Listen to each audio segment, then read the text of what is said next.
नमस्ते बच्चों। आज की कक्षा में हम पढ़ेंगे माटी वाली से कुछ बहुविकल्पीय प्रश्न।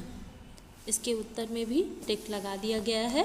आप सिर्फ इन प्रश्नों को समझें और बुक जरूर रीड करें। पहला प्रश्न है, माटी वाली पाठ के लेखक कौन हैं? विद्यासागर नौटियाल, फणीश्वर नाथ रेणु, जगदीश चंद्र माथुर, शमशेर बहादुर सिंह। तो उत्तर क्या आएगा आपका? विद्यासागर नौटियाल।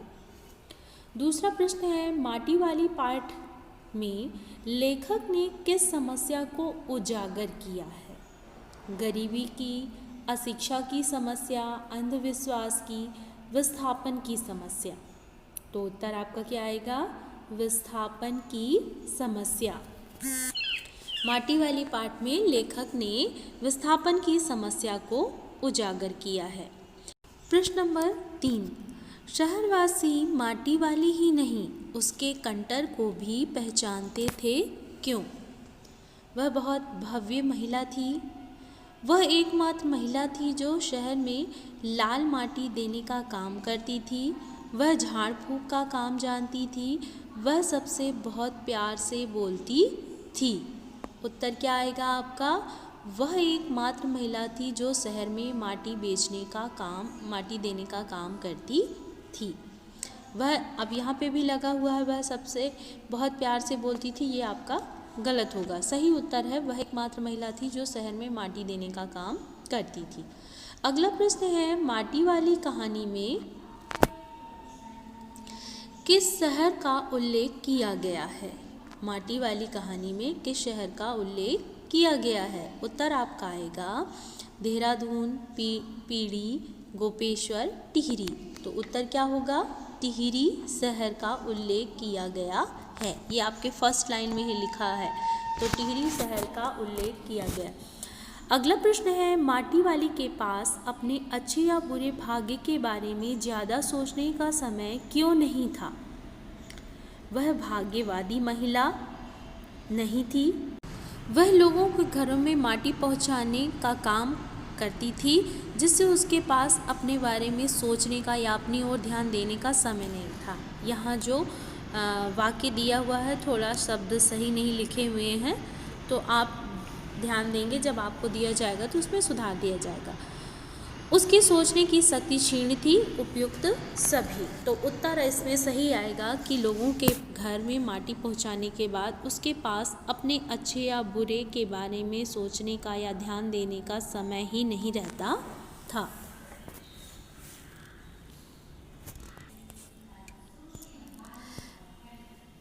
प्रश्न नंबर 6, भूख मीठी की भोजन मीठा से लेखक का क्या अभिप्राय है?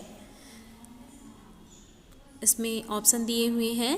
भोजन स्वादिष्ट हो तभी भूख लगती है। भोजन रूखा सूखा हो तो भूख मर जाती है। भूख हो जाने पर रूखा सूखा भोजन भी स्वादिष्ट लगने लगता है। घ नंबर, भूख लगने पर ही भोजन करना चाहिए। तो इसका सही उत्तर क्या होगा? भूख लगने पर रूखा सूखा भोजन भी स्वादिष्ट लगने लगता है।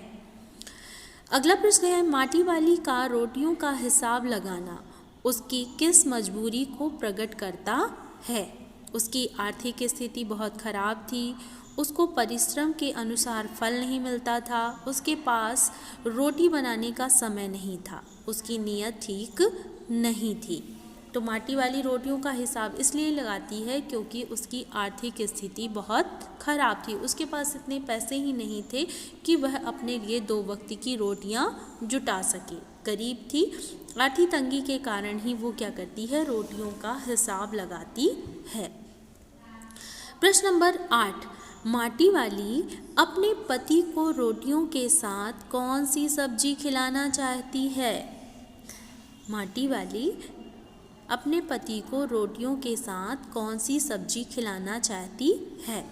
पनीर की, आलू मटर की सब्जी, प्याज कूटकर उसे तलकर बनाई गई सब्जी, भिंडी की सब्जी। तो उत्तर क्या आएगा? प्याज कूटकर।